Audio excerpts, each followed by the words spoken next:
అస్సలాముఅలైకుం. Hi, hello, నమస్తే. Let's cook with పర్వీన్కి స్వాగతం. మనం ఈరోజు బాలింతల కోసం 2 రకాల రెసిపీస్ ప్రిపేర్ చేసుకుందాం. దానికి కావలసిన ఇంగ్రీడియంట్స్, తయారు చేసే విధానం చూసేద్దాం రండి.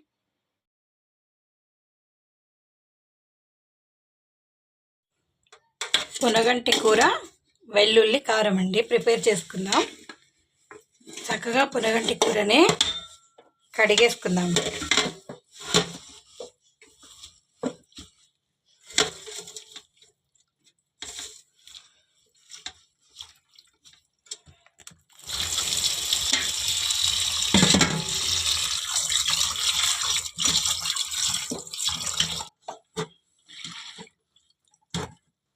చక్కగా 2-3 నీళ్ళలో కడిగేసేయండి.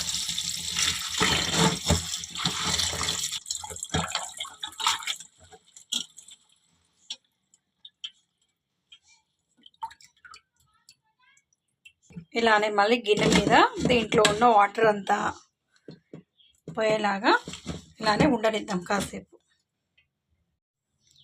1 టేబుల్ స్పూను నూనె వేసానండి. 1 గుప్పెడు ఎండుమిరపకాయలు, వెల్లుల్లి కారం కదండి, ఎండుమిరపకాయలు కాస్త ఎక్కువనే పడతాయి, కాస్త వేయించుకుందాం.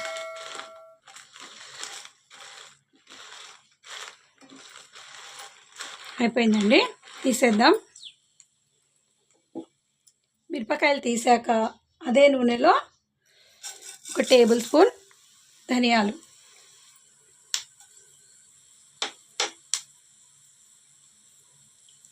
1 టీ స్పూన్ జీలకర్ర,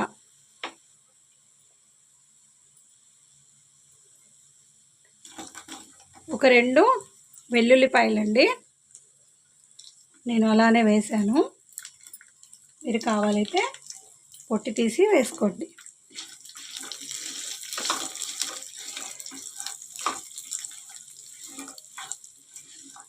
ఇది కాస్త వేగాక మినప్పప్పు అండి, 2 టేబుల్ స్పూన్లు వేసాను. ఇది డెలివరీ అయ్యాక బాలింతలు కూడా తినొచ్చండి, ఎందుకంటే ఇందులో మనము మినపప్పు తప్ప వేరే ఏ పప్పు వాడట్లేదు. చక్కగా వాళ్ళకి పెట్టేయచ్చు, ఆరోగ్యానికి చాలా మంచిది. వెల్లుల్లి కారం తినడం వల్ల బాలింతలకు పాలు కూడా తొందరగా పడుతుందండి. కాస్త వేగనిద్దాం. చూసారు కదా, చక్కగా బ్రౌన్ కలర్ వచ్చేసింది. తీసేద్దామండి. చక్కగా ఇలా తీసేసాక ఇప్పుడు ఇందులో మనం మునగంటి కూర యాడ్ చేసుకుందాం.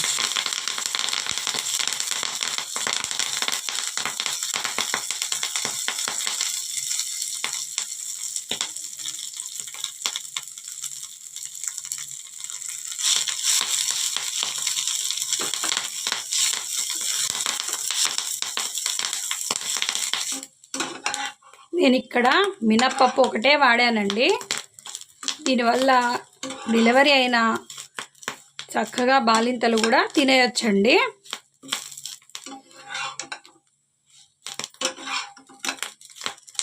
మినపప్పు, శనగపప్పు, పెసరపప్పు అలాంటివి వేస్తే మటుకు తినలేరు. ఇవైతే చక్కగా తినేయచ్చండి. మినపప్పుతోని ఎటువంటి చీము రాదు. కుట్లు ఉన్న వాళ్ళు కూడా చక్కగా, ఆపరేషన్ అయిన వాళ్ళు కూడా ఇది తినేయచ్చు. అయిపోయిందండి, చల్లారాక మిక్సీ పట్టుకుందాం. చూడండి, మినపప్పు, మిరపకాయలు చక్కగా ఇలా మెత్తగా గ్రైండ్ చేసేసాను. ఇప్పుడు ఇందులో ఆకు వేసేసుకుందాం. ఇదిగో చూడండి, ఆకు వేసాను. ఇప్పుడు ఇది ఒకసారి గ్రైండ్ చేసుకుందాం. చక్కటి వాసన అండి, చక్కగా మెత్తగా వచ్చేసింది. రండి, సర్వింగ్ బౌల్లోకి తీసేసుకుందాం. మునగంటి కూర వెల్లుల్లి కారం. నేను చేసిన ఈ రెసిపీ కనుక మీకు నచ్చినట్టయితే like, share, comment, subscribe, hit the bell icon. Thank you for watching.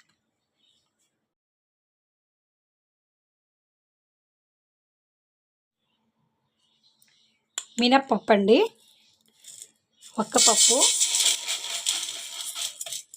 పప్పుని చక్కగా కడిగి ఒక అరగంట వరకు నానబెట్టుకుందాం. బాలింత మందమే కాబట్టికి ఒక హాఫ్ కప్పు వేసానండి. ఇది చక్కగా 2 పూటలు అవుతుంది. ఈ పప్పుతో చీము రాదండి, నడుముకు బలం కూడా వస్తుంది. చాలా మంచిదండి పిల్లలకు కూడా, బాలింతలకైతే ఇంకా మంచిది. ఆపరేషన్ అయి ఉన్న వాళ్ళు అయితే పాపం నోటికి రుచిగా ఏదో ఒకటి తినాలనుకుంటారు కదా, ఈ పప్పు చేసి పెడితే వాళ్ళకి చక్కగా కడుపు నిండా తినేస్తారండి. ఆపరేషన్ అయి ఉన్నా లేకపోయినా నార్మల్ అయినా. రండి ఒకసారి కడిగేసుకుందాం. ఇదిగో చూడండి, ఇలా చక్కగా నీట్గా కడిగేసేయండి. బాలింతలనే కాదండి, ఎవరైనా తినొచ్చు, చక్కగా బాగుంటుంది, టేస్టీగా. ఒక అర్ధగంట నాననిద్దాం. ఇదిగో చూడండి,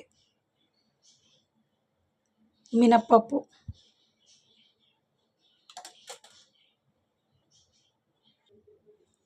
పొనగంటి కూరని పప్పుకు సరిపోయేంతగా చక్కగా ఇలా తరిగేసుకుందామండి, కట్ చేసుకుందాము.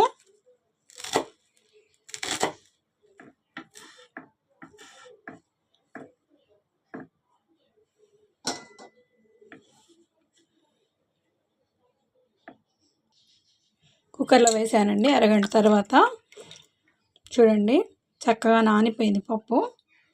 ఇప్పుడు మనం పప్పు మెత్తగా ఉడికించేసుకుందాం. వర్షం వచ్చేలా ఉందండి, చక్కటి గాలి. పప్పు ఉడికిపోయిందండి, మెత్తగా ఉడికింది పప్పు. చూడండి, ఇదో చాలా చక్కగా ఉడికిపోయింది. ఇప్పుడు ఇందులో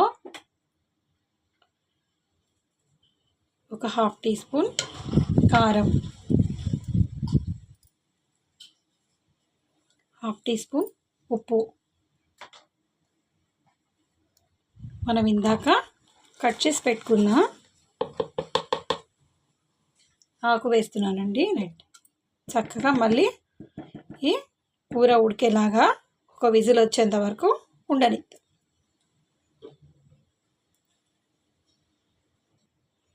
ఇందులో ఒక ఉసిరికాయ అంతా చింతపండు యాడ్ చేస్తున్నానండి. మీరు కావాల్సుకుంటే ఇందులో ఒక టమాటా కట్ చేసి యాడ్ చేసుకోవచ్చండి. ఇదిగో చూడండి, ఈ సైజు టమాటా ఒకటి ఇందులో నేను యాడ్ చేస్తాను. ఇదిగో చూడండి, ఇలా సన్నగా కట్ చేసి యాడ్ చేసుకోండి. ఇప్పుడు మూత పెట్టేసి ఒక విజిల్ వచ్చేంత వరకు ఉండని. చూడండి ఎంత చక్కగా ఉడికిపోయిందో అండి ఆకు పప్పు. ఇది మనం ఇప్పుడు కాస్త రుబ్బి పోపు పెట్టుకుందామండి. చాలా డిఫరెంట్గా ఉంటుంది పప్పు, చాలా టేస్ట్గా ఉంటుంది. మీరందరూ తప్పకుండా ట్రై చేయాలి. కొత్త వారైతే మర్చిపోకుండా నా ఛానల్ సబ్స్క్రైబ్ చేయండి, బెల్ ఐకాన్ హిట్ చేయండి. కాస్త ఇలా పప్పు గుత్తితో రుబ్బుకుందామండి.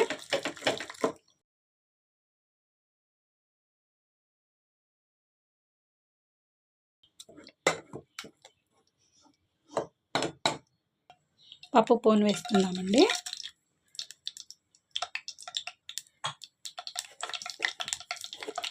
ఓ 2 ఎండుమిరపకాయలు, జీలకర్ర,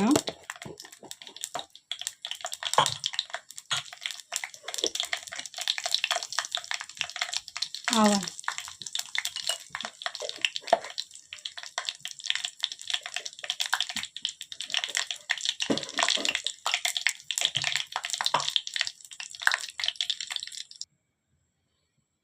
కరివేపాకు, వెల్లుల్లి రెబ్బలండి. బాలింతలు కానీ ఆపరేషన్ అయిన వాళ్ళు కానీ చక్కగా తినేయచ్చండి. పథ్యంలో చేసుకునే పప్పు అండి ఇది, చాలా రుచిగా ఉంటుంది.